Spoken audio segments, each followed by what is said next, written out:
What is a red flag that you should have not ignored about someone you were dating? Back in 2010, I was going to university and I met this guy who worked there. We decided that we were going to go on a date one day, and he came to my house to come pick me up. He told me that he had been to my house before. That was red flag number one that I didn't pay attention to. He wound up telling me that he actually dated one of my sister's friends, which I had no idea. We had already been talking for a couple months, so I was just like, well, we might as well go ahead. So the day he comes to pick me up on our first date, my mom was like, let him come in the house. When he comes in the house, my mom looks at him like he's weird. As he sits down, she's talking to him, and she was like, were you just drinking? He looked at my mom, and he kind of caught an attitude. Red flag number two. She starts schooling him about drinking alcohol because she's a nurse, and he kind of waves her off. She starts talking about Bible verses. He starts talking about Bible verses in reverse. I'm looking at the conversation like, what is going on here? So we leave and we go on our date. As time goes on, I realize that he's very pale looking, and I never understood why. One day we go out to a bowling alley, and I see one of my friends. He says, oh, you were drunk David. I was like, what? Red flag number three. When we go out on another date, he decides that he wants to keep ordering all this alcohol. And then after the date, he decides that he wants to go to a liquor store. He drank the whole bottle by the end of the night. I then realized that he was alcoholic. That should have been it for me right then and there, right? Of course not. I continued to date this man for about 3 years. I now realize that he was a narcissist. He was a liar. He was pathetic. One day we go back to the bowling alley, and one of his friends says to me, hey, David is wired. You know, he's really been drinking a lot. Make sure you're driving to take him home. I said, okay, I got it. As we're driving home, he starts looking at me all crazy. Mind you, he's in the back seat of the car because he broke my passenger side door. So he's looking at me all crazy like, oh, you want to leave me? You want to leave me? But I'm telling you, you can go ahead, whatever. I pulled over and we just started arguing. He had this canteen, and I took the canteen and I started yelling at him saying like, I bet you it's a bunch of alcohol in here. Like, this is getting ridiculous. You really need to get help. I took that canteen and threw it out the window. Don't you know he told me to get out the car and go find his canteen? I told him to get out the car and walk his ass home. Of course, he never walked home. He stayed in the car. So while I'm driving with my foot on the gas, he decides he wants to pull me from the front of the car to the back of the car. Like for part two.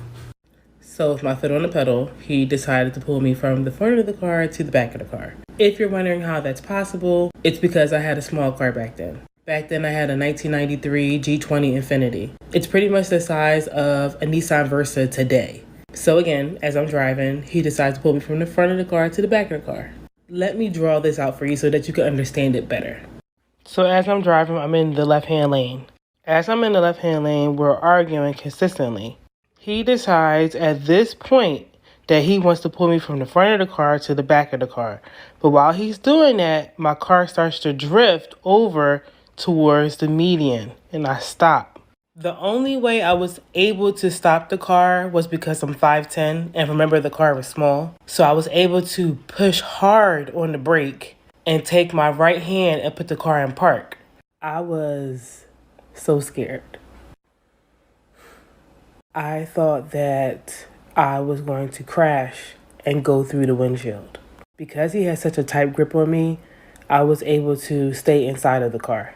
I was yelling and arguing with him, telling him that he's crazy. Like, why would you do that? I kept telling him to get out my car.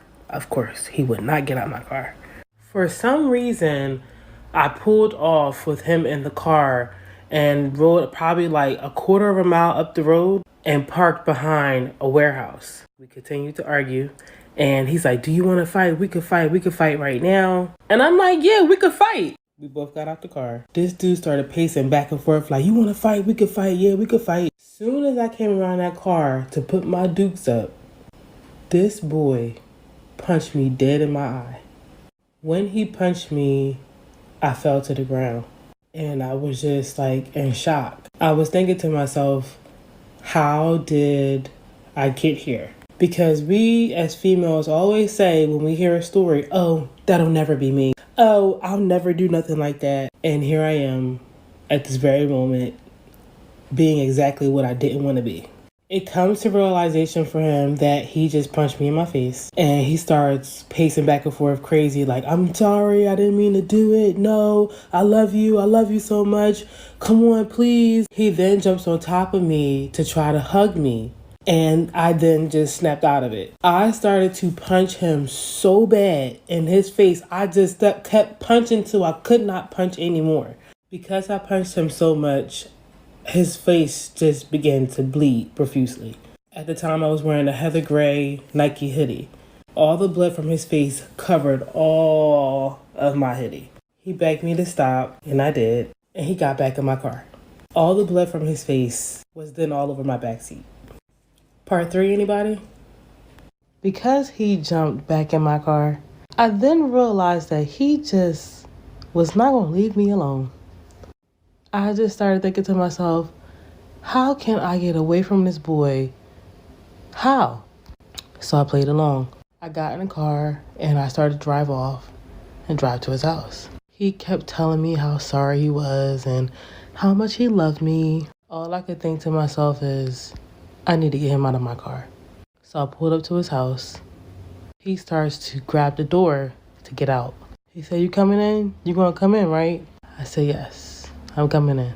So as he was getting out, I was getting out too, because he wanted to make sure that I was going to get out the car. As soon as he got out and closed his door, I got back in my car and I pulled off and I left. He blew my phone up. As soon as I got to my house, everybody was asleep. I didn't wake nobody up. I took my hoodie off and I put it in the washer. I went to the bathroom, took a shower. I made sure that I looked okay so that nobody knew what was going on. When I woke up, of course I had a headache. I got all these text messages from him. All of this happened like right after my birthday.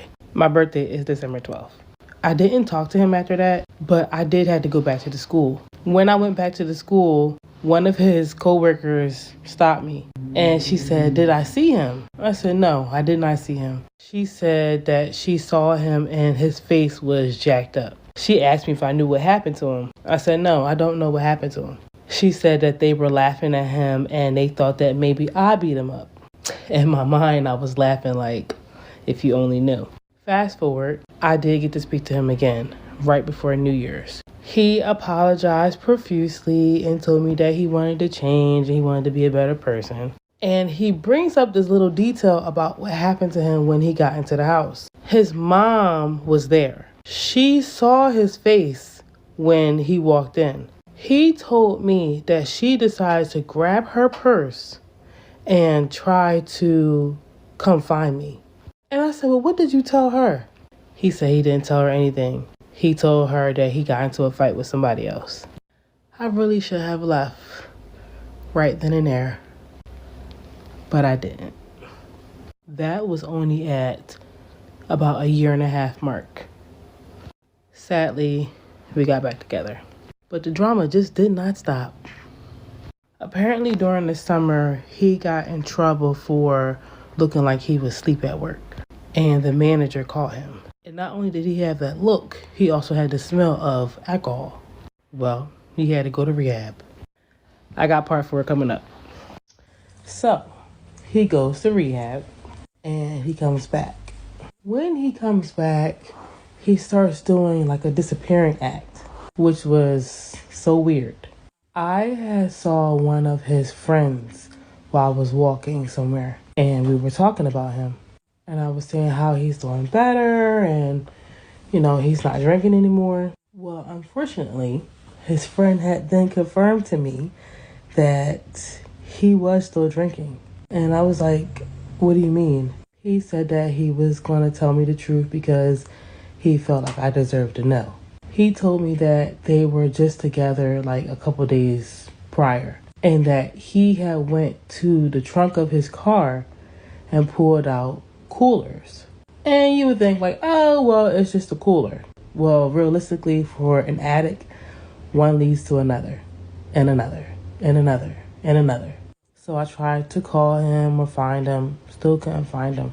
One day he decides to pop back up. And there's like kids' toys in the back of the car.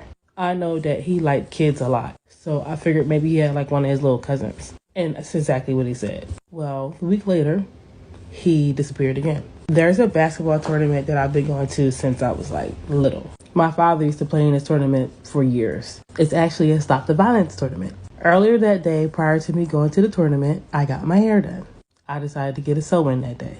My little cousin called me and asked me what I was doing. I said, hey, I'm about to go to a tournament. Do you want to go? She says, yes. So we pull up to the tournament together. Soon as I started walking through the game, this girl comes up to me and said, what you say, bitch? I looked at this person like, who the hell is this? Oh, it was David's ex-girlfriend. I looked at her and just walked around her because I thought she was retarded. Her little sister tried to stop her from like having a conversation with me. She decided to keep trying to pester me. Next thing I know, she decided to try to swing at my face. All I remember is beating the crap out of her while she tried to kick me and then being pulled away. I felt so embarrassed because I didn't do anything wrong and it was a Stop the Violence event. How you gonna fight at a Stop the Violence event? I tried to call him. Do you know what happened? He didn't answer. He called me the next morning asking me what was going on. And I'm like, you know what happened because everybody talks in town. He tried to play denial and make it seem like he didn't know. From then on out, he stopped his disappearing act. Oh, but the toys in the back of the car. Apparently, this girl came from his past to say that she thinks that her son is his. Oh my God. When he told me that he might have a son, I didn't know what to say.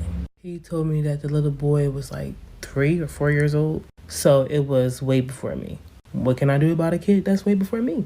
He also said that it might not be his because he has a cousin that looks just like him. And his cousin was dating her while he was also intimate with her. And I'm like, ew. They wound up doing a blood test and it wasn't his kid. Back then he had 2 vehicles and one of them was an Expedition. So I said, all right, let's go to the store, but I'm gonna go outside and warm the truck up. When I went to go warm the truck up, I found a letter. It was a letter from the boy's mom. The letter talked about how he would go out with me more than he would go out with her. And that he probably didn't want to take her out because she was actually of size. And how she tried to book a hotel room, but he didn't come. Oh, there was an argument about that. But he tried to say that it was old. The narcissist in him got me once again, and I continued to stay. Fast forward to the 2.5-year mark. He decided that he wanted to go to rehab on his own. And I was just like so happy. One day I went down to the rehab during family visit. He started an argument with me. He acted as if I was some type of inconvenience and that I should have never came. So, okay. And I left. After rehab, he decided to go to an extended rehab. The rehab was down in Florida. So when he came back, of course, I was still there waiting for him. When he came back, he started treating me so different. He tried to say that because he went to rehab and he's on a better path, that I couldn't handle that anymore. He said that I wanted him to be the old him and that they warn people about the situation when they come home from rehab. I looked at him like that's the dumbest shit I ever heard. I told him that I stood by him through all the BS, and now he made it seem like, oh, I want him to be the way he used to be so we could keep being the way we were.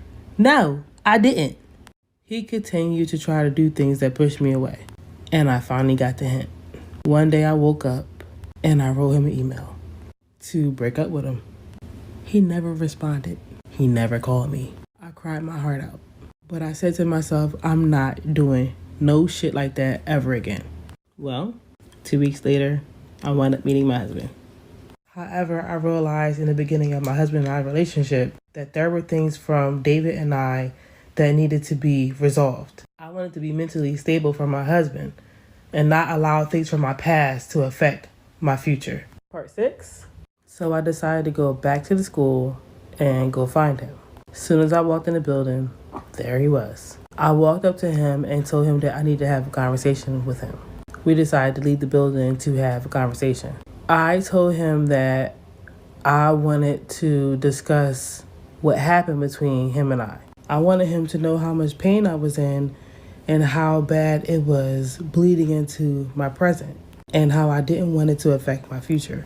I told him that I didn't blame him at 100% as to why I was feeling the way I was feeling. A lot of it was because of me too. I could have left, but I didn't. But a lot of things were said and a lot of things were done, and I just wanted to find closure. He told me that he was sorry.